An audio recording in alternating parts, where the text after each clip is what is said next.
أعوذ بالله من الشيطان الرجيم. بسم الله الرحمن الرحيم. الرحمن علم القرآن خلق الإنسان علمه البيان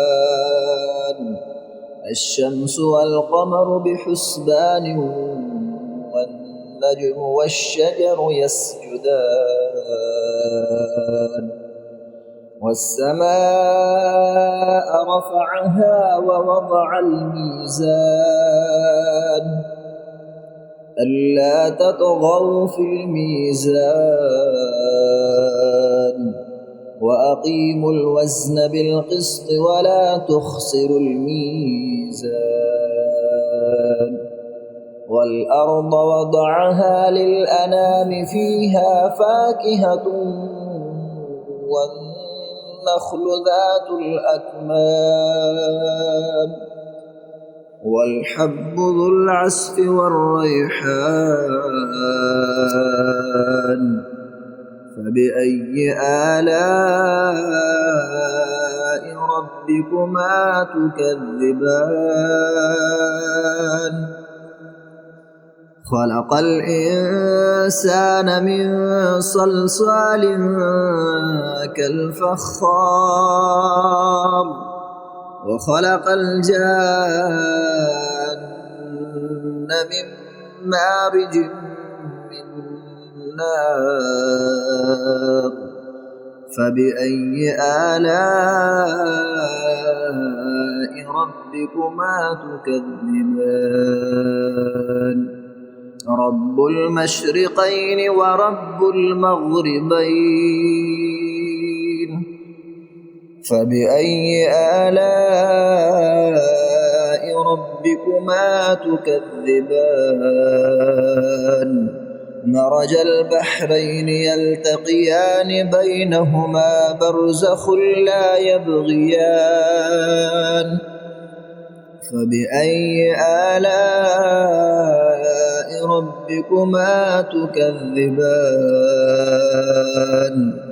يخرج منهما اللؤلؤ والمرجان فبأي آلاء ربكما تكذبان وله الجوار المنشآت في البحر كالأعلام فبأي آلاء ربكما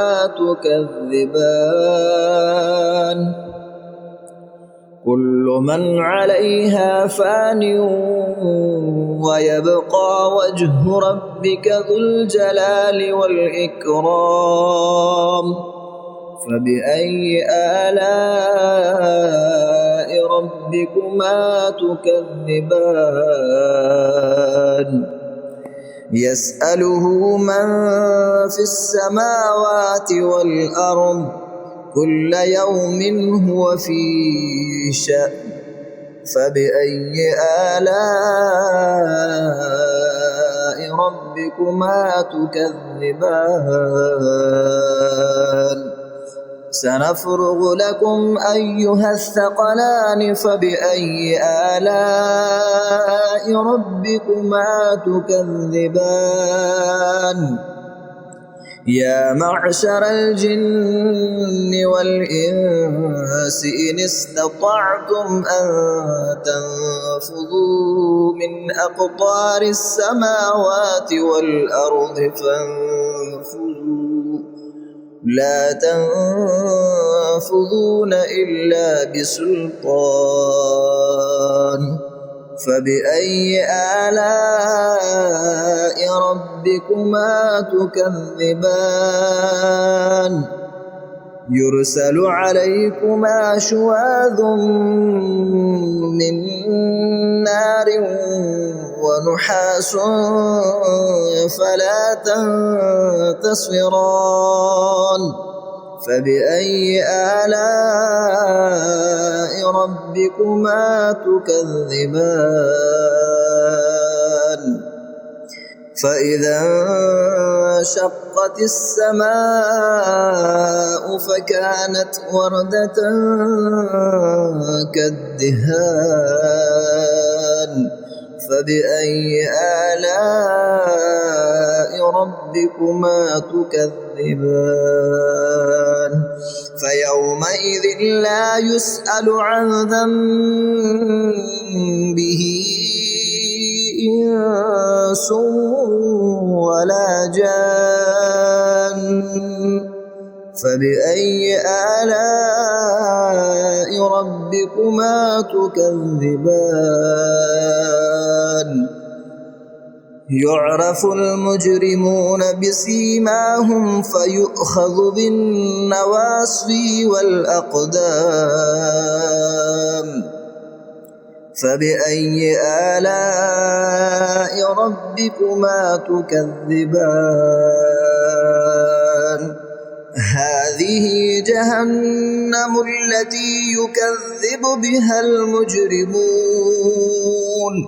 يطوفون بينها وبين حميم آن فبأي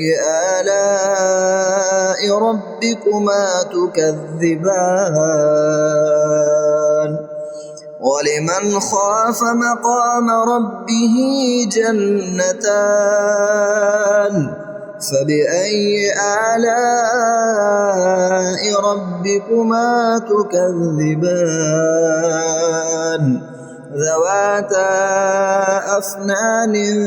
فبأي آلاء ربكما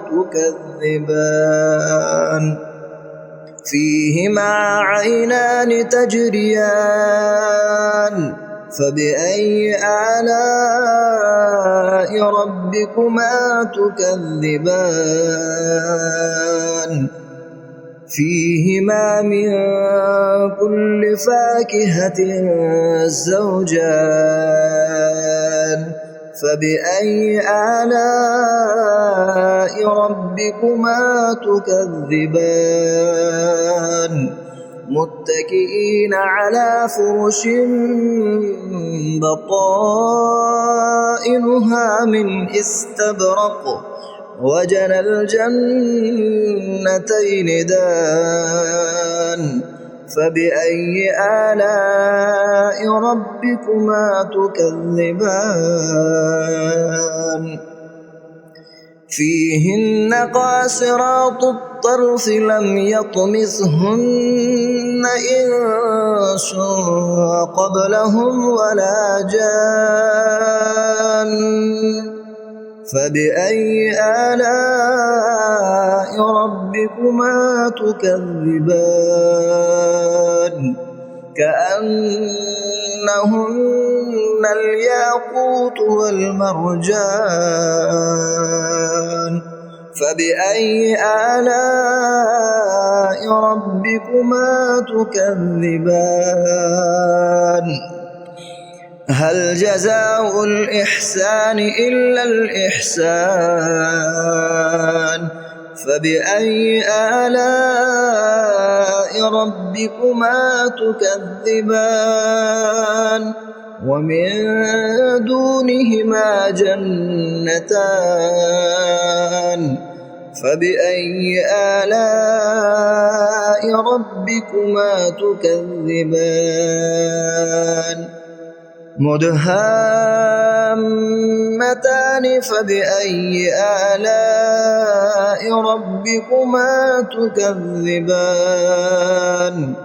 فيهما عينان نضاختان فبأي آلاء ربكما تكذبان فيهما فاكهة ونخل ورمان فبأي